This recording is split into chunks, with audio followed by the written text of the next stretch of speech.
الحمد لله رب العالمين والصلاة والسلام على سيد الأنبياء والمرسلين نبينا محمد وعلى آله وأصحابه أجمعين أما بعد أعوذ بالله السميع العليم من الشيطان الرجيم بسم الله الرحمن الرحيم الیہ مرجعکم جمیعا، تم سب کا اسی کی طرف لوٹنا ہے۔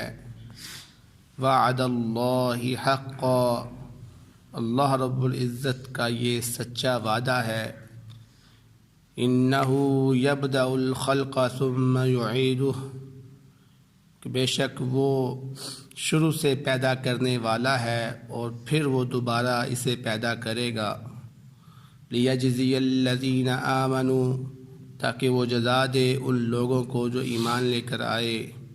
وعملوا الصالحات بالقسط، اور انہوں نے نیک عمل کیے انصاف کے ساتھ۔ والذین کفروا، اور وہ لوگ جنہوں نے کفر کیا، لہم شراب من حمیم، ان کے لیے کھولتا ہوا پانی ہے۔ وعذاب علیم، اور دردناک عذاب ہے۔ بما کانوا یکفرون، اس وجہ سے کہ انہوں نے کفر کیا تھا۔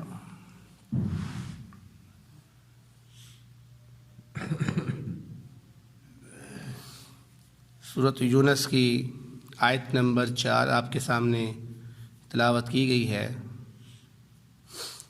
اس آیت مبارکہ میں اللہ رب العزت روز قیامت کا منظر پیش کر رہے ہیں کہ روز قیامت اللہ رب العزت تمام مخلوق کو دوبارہ زندہ کرے گا اور پھر اس کا حساب و کتاب لے گا۔ تو فرمایا الیہ مرجعکم جمیعا، کہ تم سب کے سب کو اللہ رب العزت کی طرف ہی لوٹ کر جانا ہے۔ یعنی جتنے بھی مخلوق اللہ رب العزت نے پیدا کی ہے، اس تمام مخلوق کا اللہ رب العزت کی طرف ایک دفعہ واپس لوٹ کر لازمی جانا ہے۔ وعد اللہ حقا، اور یہ اللہ رب العزت کا سچا وعدہ ہے۔ ایسی بات نہیں ہے جس طرح کہ کفار کہتے ہیں کہ نہیں یہ دنیا جب ختم ہو جائے گی سب کچھ ختم ہو جائے گا، دوبارہ کسی نے نہیں اٹھنا۔ تو یہ ایسی بات نہیں ہے۔ اگر اللہ رب العزت نے یہ بات کہہ دی ہے کہ تمہیں دوبارہ اللہ رب العزت کی طرف لوٹ کر آنا ہے، تو اس کا مطلب ہے کہ یہ اللہ رب العزت کی بات سچی ہے اور ایسا ہو کر ہی رہے گا۔ میں انہ یبدأ الخلق ثم یعیدہ، جس طرح اللہ رب العزت نے پہلی مرتبہ بغیر کسی نمونے کے، بغیر کسی چیز کو سامنے رکھتے ہوئے انسان کو پیدا کیا اور باقی مخلوقات کو پیدا کیا، اسی طرح وہ قادر ہے، وہ طاقت رکھتا ہے کہ تمہیں مرنے کے بعد دوبارہ زندہ کر سکے۔ یہ مشکل کام نہیں ہے۔ مشکل تو تب ہوتا ہے کہ جب انسان پہلی دفعہ کوئی چیز بناتا ہے اور اس کے سامنے کوئی آئیڈیا نہیں ہوتا، جبکہ دوسری مرتبہ بنانا کام یہ مشکل نہیں ہوتا۔ اس لیے فرمایا تمہیں دوبارہ زندہ کرنا یہ رب کے لیے مشکل کام نہیں ہے، یہ بڑا آسان کام ہے۔ اس لیے اس سے غفلت مت کرو، ایسی سوچیں اپنے ذہنوں میں مت ڈالو کہ ہم دوبارہ کہاں زندہ ہوں گے۔ نہیں، اللہ رب العزت اس چیز کا قادر ہے کہ وہ تمہیں دوبارہ پیدا کرے اور تمہارا حساب لے۔ اور پھر دوبارہ پیدا کرنے کا مقصد آگے بیان فرما دیا کہ تمہیں دوبارہ زندہ کیوں کیا جائے گا۔ فرمایا لیجزی الذین آمنوا وعملوا الصالحات بالقسط، تاکہ وہ جزا دے ان لوگوں کو جو ایمان لے کر آئے اور انہوں نے نیک عمل کیے، بالقسط، انصاف کے ساتھ۔ دنیا کے اندر انسان کے لیے اس کی جزا دینا، اس کو سزا دینا یہ ممکن نہیں ہے، کیونکہ اس کی سزا بڑی سخت ہے اور اس کی جزا بڑی اعلیٰ ہے۔ اس لیے اس کے لیے اللہ رب العزت نے آخرت کا اہتمام کیا ہے، ایک الگ دنیا بنائی ہے اللہ رب العزت نے۔ جس میں اللہ رب العزت نیک لوگوں کو انعامات سے نوازے گا اور ایسی ایسی نعمتیں اللہ رب العزت عطا کرے گا کہ انسان نے کبھی وہ دیکھی نہیں ہوں گی یا اس کے بارے میں کبھی سوچا بھی نہیں ہوگا کہ ایسی نعمت بھی ہو سکتی ہے۔ اور اسی طرح وہ لوگ جنہوں نے کفر کیا، فرمایا والذین کفروا، وہ لوگ جنہوں نے کفر کیا، لہم شراب من حمیم، اور ان کے لیے کھولتا ہوا پانی ہوگا، وعذاب علیم، اور دردناک عذاب ہوگا۔ جیسا کہ حدیث میں آتا ہے کہ جہنمیوں کا جب جہنم میں پھینکا جائے گا تو جہنم کی آگ کی شدت سے ایک تو ان کے جسم جل رہے ہوں گے اور اوپر سے ان کو پیاس لگے گی، تو وہ اپنی شدت کو کم کرنے کے لیے پانی کا مطالبہ کریں گے، ہمیں پانی دیا جائے۔ تو اللہ رب العزت جب ان کو پانی پیش کریں گے تو وہ پانی بھی کھولتا ہوا ہوگا، ابلتا ہوا پانی، جس کو دیکھ کے وہ اپنے منہ سے پیچھے کر لیں گے کہ نہیں یہ ہم نہیں پی سکتے، لیکن پھر ان کو زبردستی وہ پانی پلایا جائے گا، جس کے پینے سے ان کے اندر کی جتنی بھی آنتریں ہیں ساری باہر نکل جائیں گے، اتنا گرم وہ پانی ہوگا۔ فرمایا ان کے لیے جو شراب ہوگا، جو پانی ہوگا، وہ کھولتا ہوا پانی ان کو پلایا جائے گا اور ان کو دردناک عذاب سے نوازا جائے گا۔ بما کانوا یکفرون، ایسا عذاب، ایسا معاملہ اللہ رب العزت کیوں اس کے ساتھ کرے گا؟ اس وجہ سے کہ وہ اللہ رب العزت کا انکار کرتے تھے، اللہ رب العزت کے ساتھ کفر کرتے تھے۔ فرمایا هو الذی جعل الشمس ضیاء، وہی ذات جس نے سورج کو روشنی بخشی، والقمر نورا، اور چاند کو نور دیا اس نے، وقدرہ منازل، اور اس کی منزلیں طے کی اور اس کی منزلوں کو مقرر کیا۔ اب یہاں پر اللہ رب العزت نے سورج کے لیے لفظ ضیاء بولا ہے، روشنی، اور چاند کے لیے لفظ نور بولا ہے۔ اب ان دونوں میں فرق کیا ہے کہ جو روشنی ہے سورج کی، وہ آپ کو معلوم ہے کہ وہ تیز ہوتی ہے اور گرم ہوتی ہے، شدت والی، جو جلا دیتی ہے بسا اوقات کسی چیز کو۔ یہ اس طرح ہی ہے جس طرح آگ کی روشنی ہوتی ہے کہ آگ کی جو روشنی ہوتی ہے اس میں گرمی ہوتی ہے، شدت ہوتی ہے۔ تو اللہ رب العزت نے پہلے سپارے کے اندر بھی یہی لفظ استعمال کیا کہ فلما اضاءت ما حولہ، جب اس کا ارد گرد روشن ہو گیا آگ کی وجہ سے، تو اضاء کا لفظ یہاں پر بھی استعمال کیا ہے سورج کے لیے بھی۔ تو فرمایا سورج کے لیے روشنی ہے، ایسی روشنی جو تیز اور گرم جلا دینے والی روشنی ہوتی ہے۔ والقمر نورا، اور چاند کے لیے نور ہے، یعنی چاند کی جو روشنی ہے وہ پرسکون ہے، وہ سورج کی طرح تیز جلانے والی نہیں ہے بلکہ راحت والی روشنی ہے وہ۔ تو اس دونوں میں اس لیے فرق کیا گیا۔ بعض حکماء نے اس کا یہ بھی ایک فرق بیان کیا ہے کہ سورج کی کیونکہ اپنی روشنی ہے، اس لیے اللہ رب العزت نے اس کے لیے لفظ ضیاء بولا، روشنی کا لفظ استعمال کیا، اور چاند کیونکہ سورج سے روشنی لیتا ہے، اس کا عکس لیتا ہے، اس لیے اس کے لیے اللہ رب العزت نے لفظ نور کا استعمال کیا ہے۔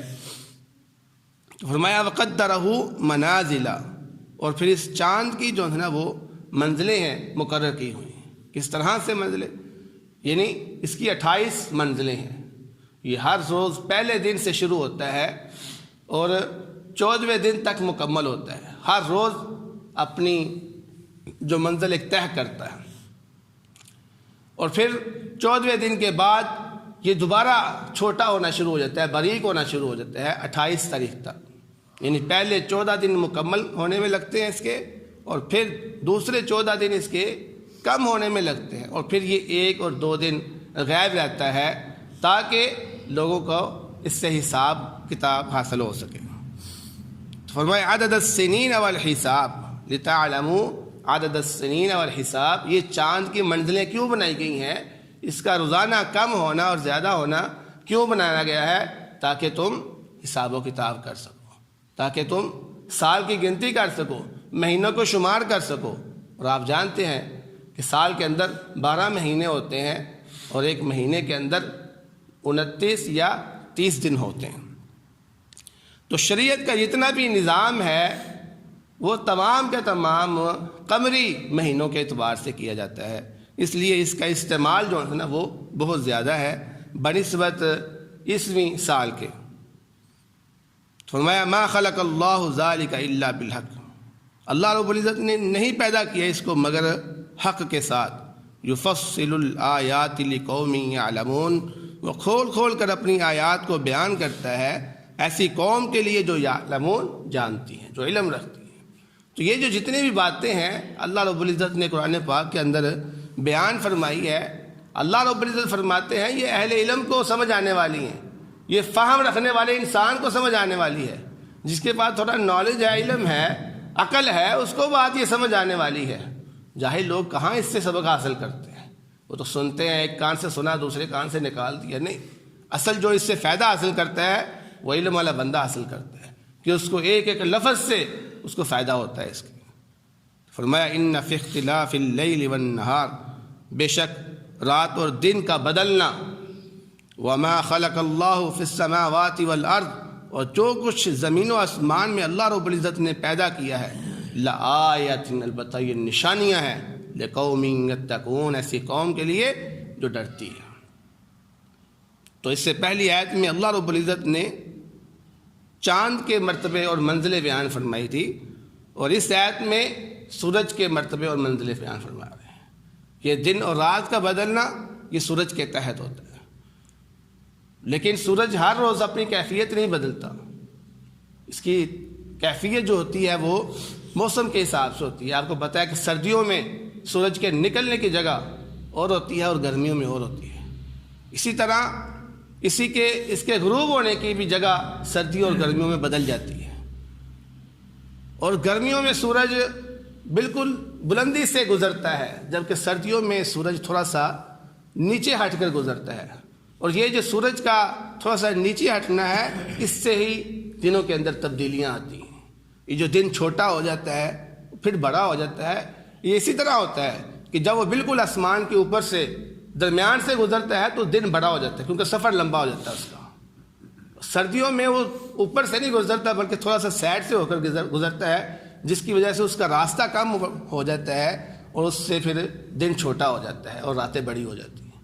تو یہ تمام چیزیں جو ہیں یہ اللہ رب العزت کی نشانیاں ہیں کہ کس طرح دیکھو ہر چیز حرکت کر رہی ہے اور اپنے اعتبار سے وہ چل رہی ہیں.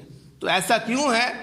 فرمایا تاکہ یہ دن اور رات بدل سکے، دن اور رات میں تبدیلیاں آ سکیں.